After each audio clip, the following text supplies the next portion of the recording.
Find करेंगे कि जो साउंड वेव है उसका स्पीड कितना होता है किसी मीडियम में, है ना। तो अभी कुछ देर पहले हमने एक सिलिंड्रिकल एलिमेंट लिया था प्रेशर एम्पलीट्यूड और डिस्प्लेसमेंट एम्पलीट्यूड में रिलेशन निकालने के लिए, है ना। तो फिर से हम लोग वैसा ही एक सिलिंड्रिकल एलिमेंट कंसीडर करते हैं, है ना। इस एलिमेंट का जो लेफ्ट वाला एंड है वो है x इक्वल टू एक्स पर, और जो राइट एंड है ये है x प्लस डेल्टा x पर, ठीक। अच्छा, यहाँ पर इस एंड पर प्रेशर जो है वो मान लेते हैं कि प्रेशर है यहाँ पर इस एंड पर P, तो दूसरे एंड पर जो प्रेशर होगा वो कुछ डिफरेंट होना चाहिए, P प्लस डेल्टा P, ठीक है। तो हम लोग क्या करते हैं, consider small cylindrical element of length delta x, है ना। तो डेल्टा x लेंथ का हमने एक एलिमेंट कंसीडर कर लिया, और let equation of pressure wave is P is equal to P naught cos omega t minus kx and equation of displacement wave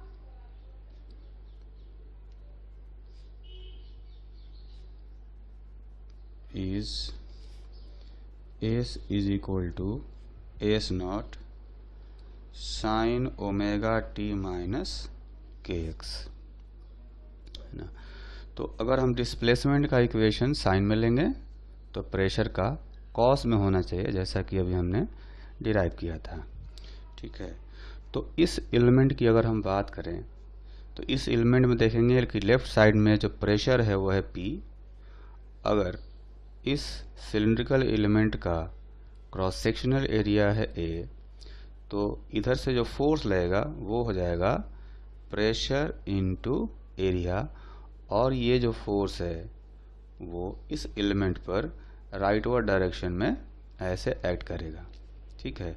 उसी तरह से जो राइट साइड में जो प्रेशर है वो है P प्लस डेल्टा P, तो इस साइड से जो फोर्स लगेगा इस एलिमेंट पर वो हो जाएगा P plus delta P pressure into area, और ये जो फोर्स है वो लेफ्टवर्ड डायरेक्शन में लगेगा, है ना।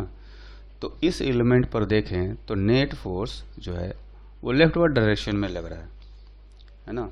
तो ये कहा जा सकता है कि रिस्टोरिंग फोर्स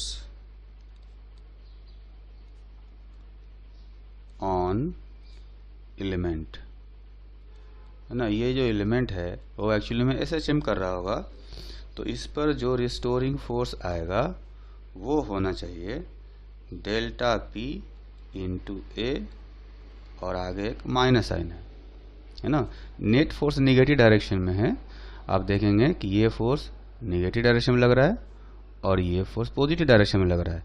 तो नेट फोर्स में क्या करेंगे हम लोग, इसमें से ये लेफ्ट वाला फोर्स को माइनस कर देंगे, तो बचेगा डेल्टा P इंटू A, और चूंकि लेफ्ट वाला डायरेक्शन में लग रहा है निगेटिव x डायरेक्शन में, ये अपना x डायरेक्शन है, तो निगेटिव x डायरेक्शन में लग रहा है, इसलिए हम क्या करेंगे यहाँ पर निगेटिव साइन रखेंगे, ठीक है।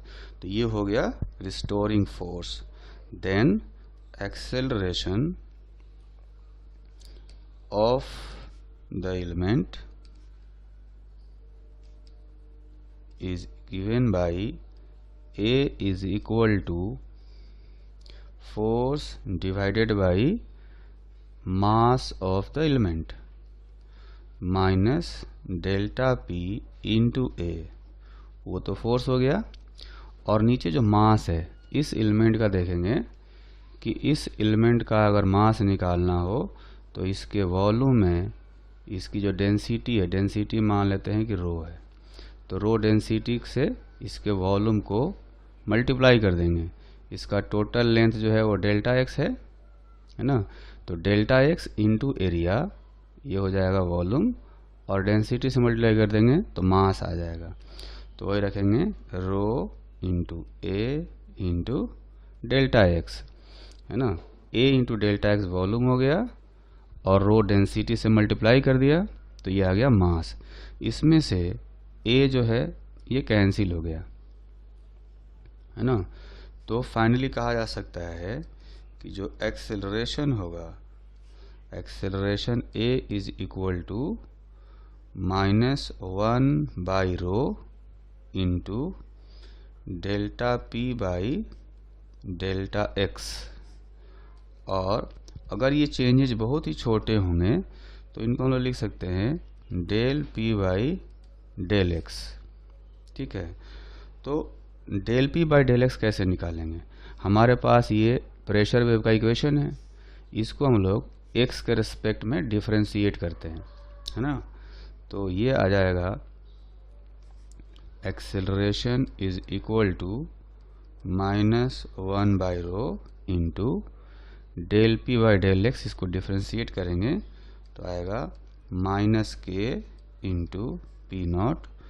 कॉस का जो वैल्यू है वो भी माइनस में आएगा, डिफरेंशिएशन तो हो जाएगा -sin ओमेगा टी -kx, है ना। तो ये आ गया। तो इसको थोड़ा सा और सिंपल टर्म में लिखेंगे तो ये आएगा -p नॉट इंटू के by rho sine omega T -kx। ये एक्सेलरेशन आ गया। ठीक है, अच्छा, ये जो एक्सेलरेशन है इसको एक और तरीके से हम लोग कैलकुलेट कर सकते हैं। इसमें जो पार्टिकल का डिस्प्लेसमेंट दिया हुआ है यहाँ पर, है ना, ये पार्टिकल का डिस्प्लेसमेंट दिया हुआ है, अगर इसको डिफरेंशिएट करें 2 बार तो एक्सेलरेशन आ जाएगा। ठीक है, तो ये जो s है, तो पार्टिकल की वेलोसिटी जो होती है या एलिमेंट की जो वेलोसिटी होती है उसको हम लोग लिखते हैं del s by del T. Wave on string हम लोग लिखते थे del y by del T, यहाँ y की जगह पर जो है वो s है, तो इसको टाइम के रेस्पेक्ट में डिफरेंशिएट करेंगे तो ये आ जाएगा s not into omega cos omega T -kx, है ना, ये हो जाएगा। अच्छा, अब इसको एक बार और डिफरेंशिएट करते हैं तो del 2s by del t2, तो यहाँ से आएगा ओमेगा स्क्वायर एस नॉट, और कॉस का होता है माइनस साइन, तो minus sine omega T -kx। ठीक है, तो यहाँ से जो एक्सेलरेशन आया ये हो गया -omega square S not sine omega T -kx। तो आप देखेंगे कि अपने पास 2 इक्वेशन है एक्सेलरेशन के। एक तो इक्वेशन ये है ना, इक्वेशन 1, और दूसरा इक्वेशन आया ये इक्वेशन 2। दोनों ही एक्सेलरेशन के इक्वेशन है, तो दोनों को अगर कंपेयर करें तो कंपेयर करने से हम लोग एक कंक्लूजन निकाल सकते हैं। सो by equation 1 and 2 we will get omega square s naught is equal to p naught k by rho। ठीक है, तो omega square S naught is equal to जो पी नॉट होता है उसको हम लोग लिखते हैं बी के एस नॉट, है ना, जो हमने थोड़ा देर पहले डिराइव किया था प्रेशर एम्पलीट्यूड और डिस्प्लेसमेंट एम्पलीट्यूड में रिलेशन। तो ये हो जाएगा के डिवाइडेड बाई रो। ठीक, अब इसको थोड़ा सा और रीअरेंज करते हैं इक्वेशन को, तो आएगा ओमेगा बाई के का whole square is equal to B by rho, है ना। इसमें देखेंगे कि ये एस नॉट और एस नॉट कैंसिल हो गया, ठीक है। और इधर भी के 2 है तो के स्क्वायर हो जाएगा, उसको लेफ्ट साइड में लाने से ओमेगा बाई के का whole square is equal to B by rho रह जाएगा राइट साइड में, है ना। तो ओमेगा बाई के जो है इसका वैल्यू हो जाएगा under root B by rho, ठीक। तो ओमेगा बाई के जो होता है उसी को हम लोग कहते हैं वेव वेलोसिटी, है ना। जो हमने शुरू में वेव ऑन स्ट्रिंग में पढ़ा था कि जो ओमेगा बाई के है मतलब टी का कोएफिशिएंट डिवाइडेड बाई एक्स का कोएफिशिएंट। यहाँ पर इक्वेशन में देखेंगे तो टी का कोएफिशिएंट जो है ओमेगा है और एक्स का कोएफिशिएंट के है, तो ओमेगा बाई के से अपनी वेव वेलोसिटी आ जाएगी, है ना। तो इसको हम लोग लिख सकते हैं एक और तरीके से, ओमेगा बाई जो के होता है वो होता है 2 pi n by 2 pi by lambda, ये एन लैम्डा हो जाएगा जो कि ये भी वेव वेलोसिटी होता है। तो यहाँ से कुल मिलाकर के ये कहा जा सकता है कि जो ओमेगा बाई के है ये साउंड का स्पीड बताएगा। So speed of sound is equal to under root B by rho, है ना। तो इस तरह से हमने साउंड जो होता है साउंड का स्पीड कैलकुलेट कर लिया, जहाँ पर जो बी है वो है बल्क मॉडुलस और रो है density of the medium.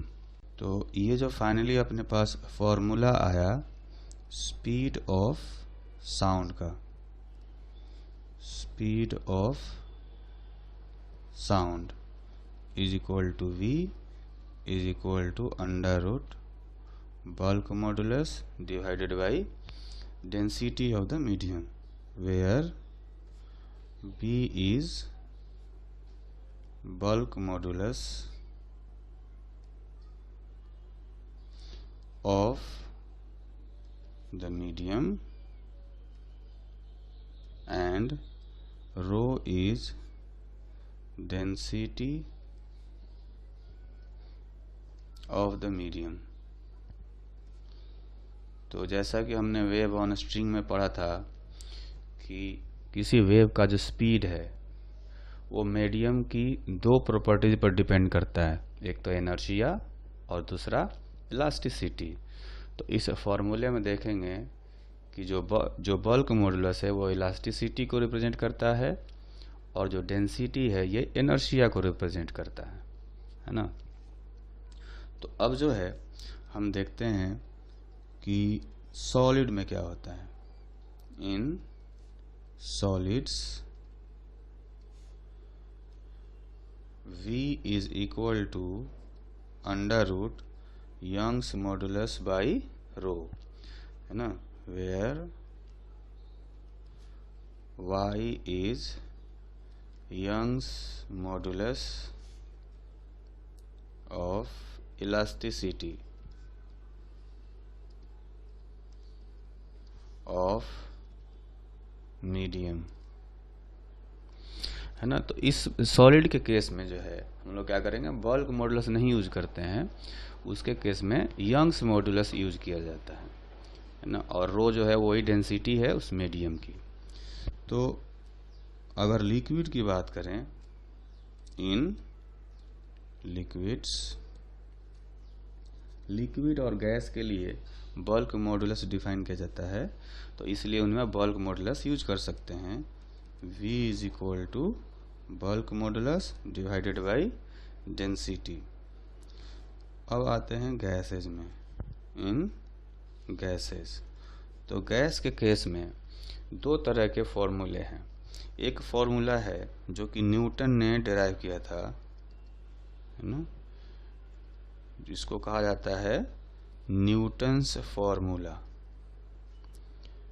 Newton ने क्या किया, इसने ये एज्यूम कर लिया था कि जब साउंड वेव चलता है तो प्रेशर चेंज होता है, डेंसिटी चेंज होता है, लेकिन टेम्परेचर कांस्टेंट रहता है है ना। तो इसने प्रोसेस जो है उसको आइसोथर्मल माना, आइसोथर्मल कंडीशंस, उसने आइसोथर्मल कंडीशंस ले करके जो है इस फॉर्मूले का डेरिवेशन किया। तो जो आइसोथर्मल प्रोसेस होता है उसमें टेम्परेचर कांस्टेंट रहता है ना। तो आइडियल गैस इक्वेशन जो है, आइडियल गैस इक्वेशन है PV is equal to nRT। इसमें अगर टेम्परेचर को कांस्टेंट रख दिया जाए तो nRT कांस्टेंट हो जाएगा, है ना। तो ये पूरा टर्म कांस्टेंट हो गया। तो आइसोथर्मल प्रोसेस का जो प्रोसेस इक्वेशन है इसको कहा जाता है PV is equal to constant, है ना। ये प्रोसेस इक्वेशन है। अब हम क्या करेंगे, इस प्रोसेस इक्वेशन को डिफरेंशिएट करते हैं। तो डिफरेंशिएट करने से ये आएगा P dV plus V dP is equal to 0। Constant term का डिफरेंशिएशन जो है वो 0 हो जाएगा किसी भी वेरिएबल के रेस्पेक्ट में डिफरेंशिएट करें तो, है ना। तो यहाँ से देखेंगे कि P dV जो होगा ये हो जाएगा माइनस V dP, यानी कि P is equal to minus dP divided by dV by V हो गया, ठीक है। तो अब देखेंगे कि ये वैसा ही आ गया फॉर्मूला जैसा कि हमने बल्क मॉडुलस का फॉर्मूला देखा था। ये बल्क मॉडुलस कहलाता है। तो बल्क मॉडुलस जो है प्रेशर के इक्वल होता है आइसोथर्मल प्रोसेस में, है ना। तो कहा जा सकता है in isothermal process bulk modulus of gas is equal to pressure of the gas. So we can say that speed of sound in the gas, speed of sound in the gas will be equal to B by rho or under root P by rho, ऐसे लिखा जा सकता है। अच्छा, ideal gas equation से हम लोग एक और तरीके से इसको लिखा जा सकता है, लिखते हैं। तो ये है कि जैसे आइडियल गैस इक्वेशन होता है PV is equal to nRT। तो n जो होता है नंबर ऑफ मोल होता है ना। तो हम लिखते हैं mass of gas divided by molecular weight into R into T, ठीक।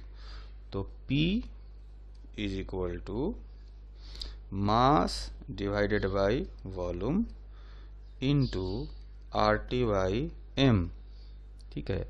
तो ये जो गैस का मास पर यूनिट वॉल्यूम हो गया, डेंसिटी हो जाता है। तो इसको हम लोग लिख सकते हैं रो R इंटू T, है ना। ये ब्रैकेट वाला जो टर्म है ये हो गया रो RT बाई M, ठीक है। तो ये प्रेशर हो गया। तो अगर यहाँ से इस प्रेशर का वैल्यू अगर यहाँ पर रखा जाए तो आप देखेंगे कि ये हो जाएगा under root rho RT by M divided by rho. तो इसका मतलब हुआ कि स्पीड ऑफ साउंड को जो है वो लिखा जा सकता है RT बाई M, है ना। ये हो गया RT बाई M। तो इसमें जो RT बाई M है उसको हम लोग कैसे लिखते हैं, तो इसमें आप देखेंगे कि जो V है V इज इक्वल टू होता है RT बाई M। इसमें से जो R है उसका वैल्यू हम लोग रखते हैं 8.314 SI यूनिट में होता है ऐसा, ठीक। अच्छा, जो टेम्परेचर है इसको हम लोग रखते हैं केल्विन में, और जो मॉलिक्यूलर वेट है इसको हमेशा जो है किलोग्राम में रखना चाहिए, ठीक है। तो ये यूनिट का ध्यान रखेंगे तो जो वैल्यू है वो सही आता है। तो by this formula at standard temperature and pressure V is equal to जो है ये V का जो वैल्यू होता है एयर में, जो स्पीड ऑफ साउंड है एयर में, वो अगर हमें निकालना हो तो कुछ इस तरह से इसको लिख सकते हैं, है 282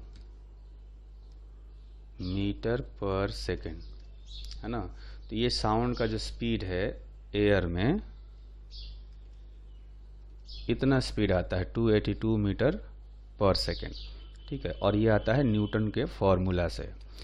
अब ये जो फॉर्मूला है वो सही नहीं है, इसलिए नहीं है क्योंकि जो साउंड का एक्चुअल स्पीड होता है वो कहीं ना कहीं 330 मीटर पर सेकेंड के आसपास होता है। तो इस फॉर्मूले में कुछ गड़बड़ था। तो फिर बाद में जो है एक दूसरे साइंटिस्ट से लाप्लास, उन्होंने करेक्शन किया, है ना। उसके बाद आया लाप्लास करेक्शन। तो लाप्लास ने जो करेक्शन किया, उन्होंने ये माना कि जब साउंड वेव चलता है तो प्रेशर, डेंसिटी, टेम्परेचर सब कुछ जो है वो चेंज होता है, लेकिन हीट कंटेंट कांस्टेंट रहता है ना।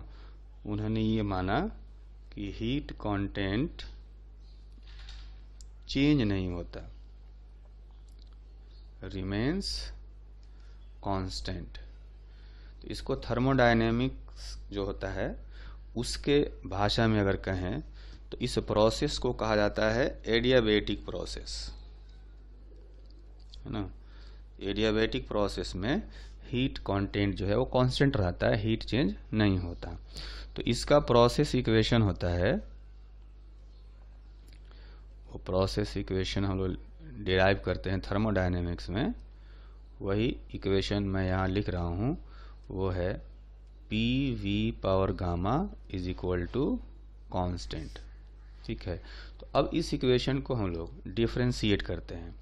तो डिफरेंशिएट करेंगे तो पहले प्रेशर को कांस्टेंट ले लिया, V पावर गामा को डिफरेंशिएट करेंगे तो आएगा gamma V power gamma -1 into DV plus इस बार V पावर गामा को कांस्टेंट लेंगे तो जो प्रेशर का डिफरेंशिएशन होगा DP इज इक्वल टू 0, ठीक।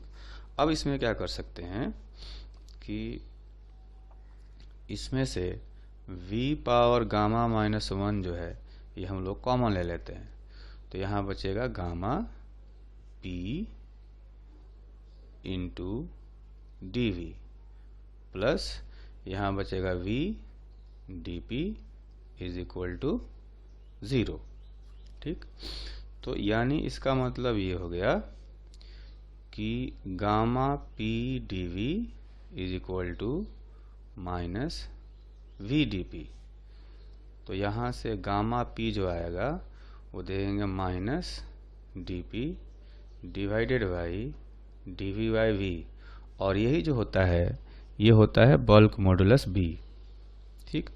तो एडियाबैटिक प्रोसेस में जो गैस का बल्क मॉडुलस होता है वो गामा P के इक्वल होता है।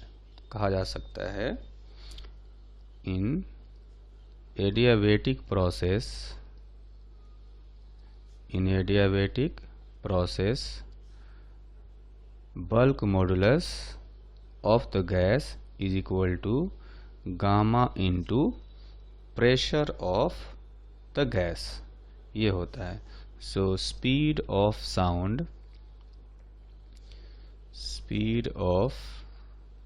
Sound V is equal to under root gamma P by rho हो जाएगा, है ना। बल्क मॉडुलस बाई रो होता है तो गामा P बाई रो हो जाएगा। अच्छा, गामा और P बाई रो को हम लोग फिर से लिख सकते हैं RT बाई M, ठीक।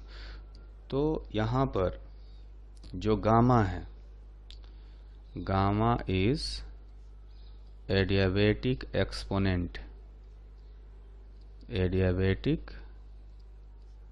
एक्सपोनेंट ऑफ द गैस होता है। ठीक है, गामा का जो वैल्यू है उसको हम लोग ऐसे भी लिखते हैं 1 + 2 divided by F, where F is degree of freedom. Degree of freedom जो है ये एक्चुअली में थर्मोडायनेमिक्स में हम पढ़ते हैं। तो ये होता है कि किसी मॉलिक्यूल के पास कितने तरीके से काइनेटिक एनर्जी रखी जा सकती है ना। तो हम लोग डायरेक्ट यहाँ पर ऐसे लिख लेते हैं कि for monoatomic gas degree of freedom is 3, for diatomic gas degree of freedom is 5, for try atomic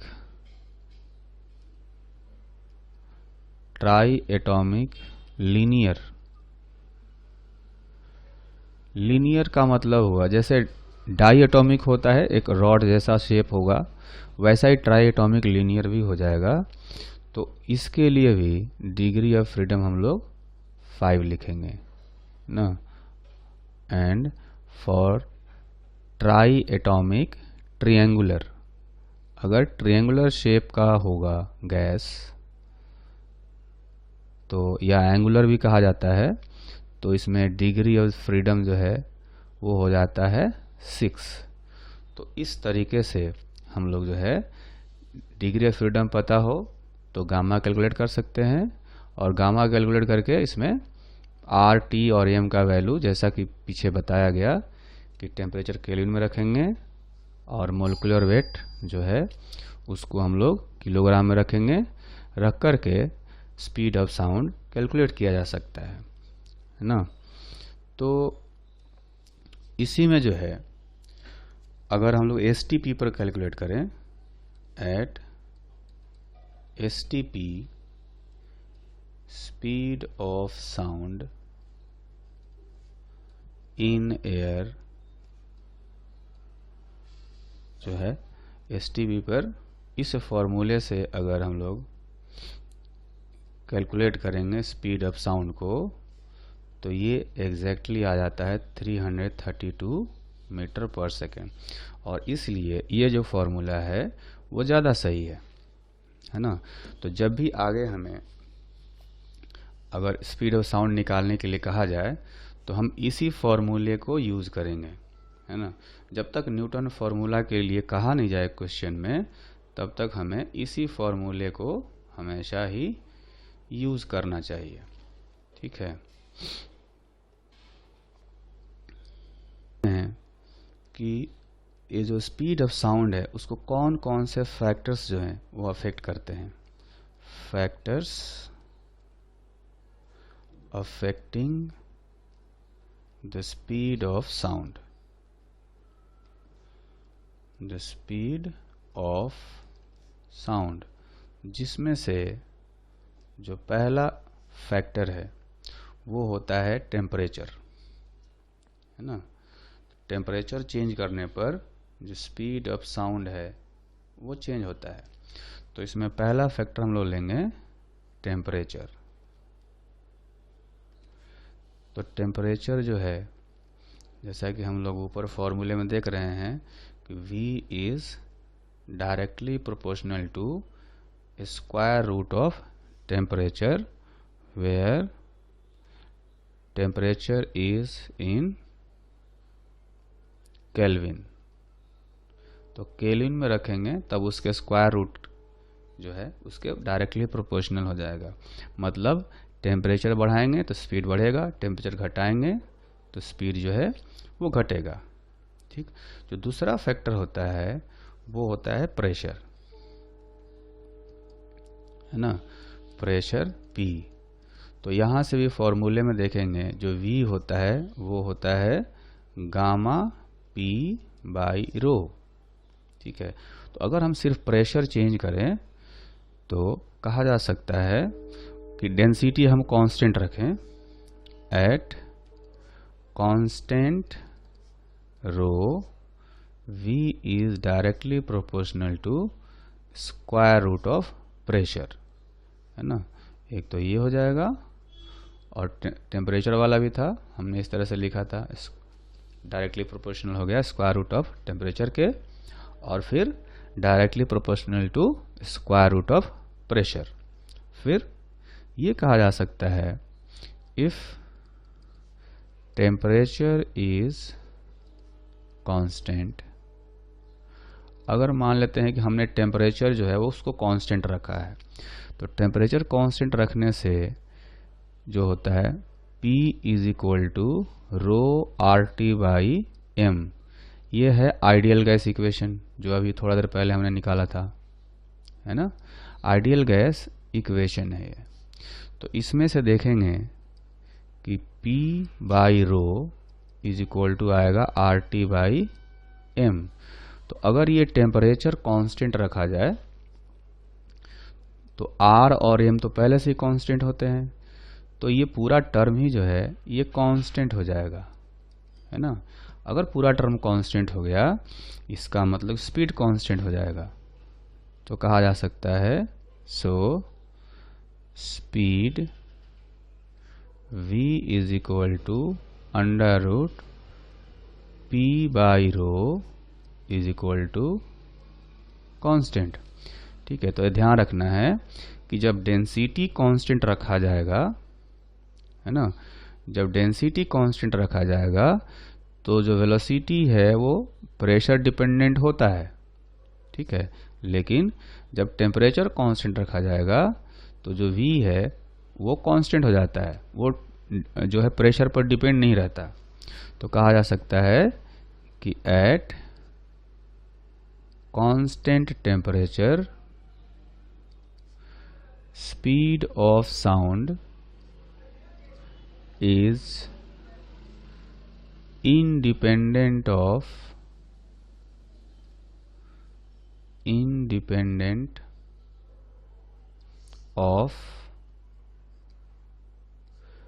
pressure change, है ना। ऐसा होगा कि अगर प्रेशर को इसमें बढ़ाया जाएगा, प्रेशर बढ़ाया जाएगा तो डेंसिटी भी इस तरह से बढ़ जाएगा कि रेशियो कांस्टेंट रहेगा, और इसलिए स्पीड जो है वो कांस्टेंट रहेगा, ठीक है। और जो तीसरा फैक्टर होता है उसको हम लोग कहते हैं रिलेटिव ह्यूमिडिटी। रिलेटिव ह्यूमिडिटी, तो हायर ह्यूमिडिटी का मतलब होता है at higher humidity moisture content is higher. Moisture content is higher. तो अगर मॉइस्चर कंटेंट ज़्यादा होगा तो मॉइस्चर क्या होता है, डस्ट पार्टिकल से स्टिक कर जाता है। अगर डस्ट पार्टिकल से स्टिक कर जाएगा मॉइस्चर तो डस्ट पार्टिकल्स हेवी हो जाएंगे, और हेवी होने से क्या है कि सारे डस्ट पार्टिकल्स नीचे सेटल हो जाते हैं, और जब सेटल हो जाएंगे तो डेंसिटी डिक्रीज हो जाएगा, है ना। तो डेंसिटी डिक्रीज होने का मतलब है कि अगर इस फॉर्मूले में देखें तो डेंसिटी डिक्रीज होने से स्पीड बढ़ना चाहिए, है ना। कहा जा सकता है moisture content is higher, so density of medium decreases, so speed of sound increases। ठीक है, तो ये तीन फैक्टर हैं जो कि स्पीड ऑफ साउंड को जो है अफेक्ट करते हैं, और ये हमें ध्यान रखना है।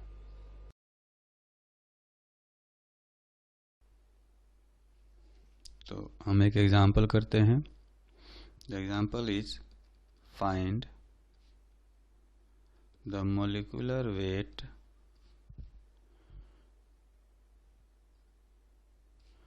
Of A gas in which speed of sound at 0 degrees Celsius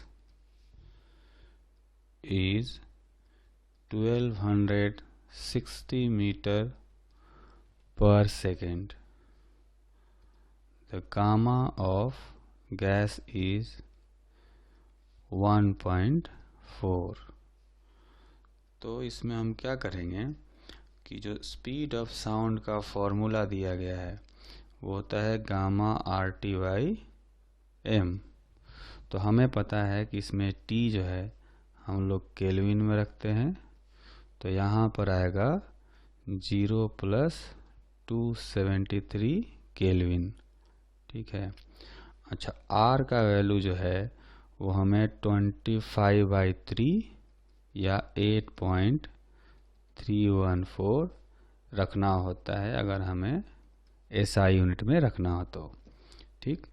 molecular weight जो है वो हम लोग केजी में रखते हैं, तो जो वी आता है वो आता है मीटर पर सेकेंड में। ठीक है। तो इसमें हम ऐसा करते हैं कि जो v है वो दिया गया है 1260 मीटर पर सेकेंड, गामा का जो वैल्यू है वो है 1.4 इंटू आर का वैल्यू 25/3 और जो टेम्परेचर है इसको रखेंगे 273 kelvin divided by molecular weight of gas. तो यहाँ से मोलिकुलर वेट कैलकुलेट करने से यह आ रहा है 0.002 किलोग्राम। ठीक है। तो अगर इसमें ऐसा करें कि इसको हम लोग ग्राम में कन्वर्ट कर देंगे तो मोलिकुलर वेट हो जाएगा 2 ग्राम, है ना। तो यहाँ से हम लोग ये भी कह सकते हैं कि गैस कौन सा है। जो गैस होगा वो हाइड्रोजन गैस होना चाहिए जिसका कि मोलिकुलर वेट आएगा 2। ठीक। अच्छा, इसके बाद हम लोग एक और एग्जांपल करेंगे स्पीड ऑफ साउंड से ही रिलेटेड। तो ये क्वेश्चन है, find the speed of sound in hydrogen gas at temperature T if the speed of sound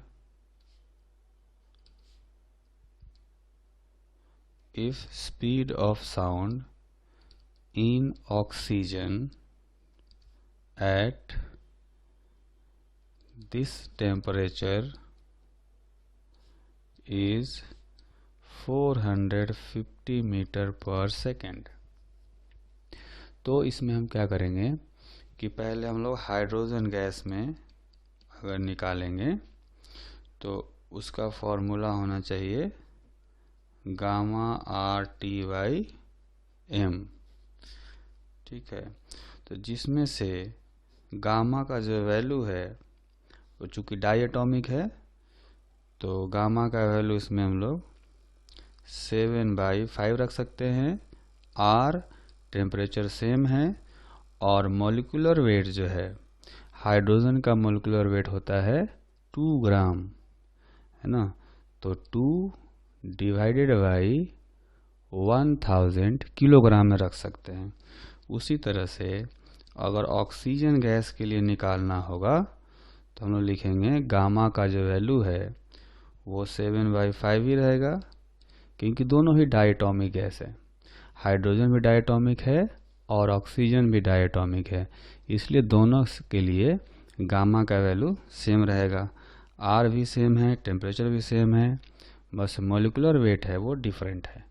तो मोलिकुलर वेट ऑक्सीजन के लिए आएगा 32 डिवाइडेड बाई 1000, है ना। अगर इसको किलोग्राम में कन्वर्ट कर देंगे तो यहाँ से अगर हाइड्रोजन गैस में जो स्पीड है और ऑक्सीजन में जो स्पीड है दोनों का रेशियो अगर निकाला जाए, है ना, तो ये आ जाएगा 32 डिवाइडेड बाई 2। इसका मतलब ये हो जाएगा √16 और ये हो जाएगा 4। तो velocity of sound in hydrogen is equal to 4 times velocity of sound in oxygen. तो ये जगह 4, और ऑक्सीजन में साउंड का जो स्पीड है वो क्वेश्चन में बताया गया 450। तो 450 से मल्टीप्लाई कर देंगे तो ये आ जाएगा 1800 मीटर पर सेकेंड।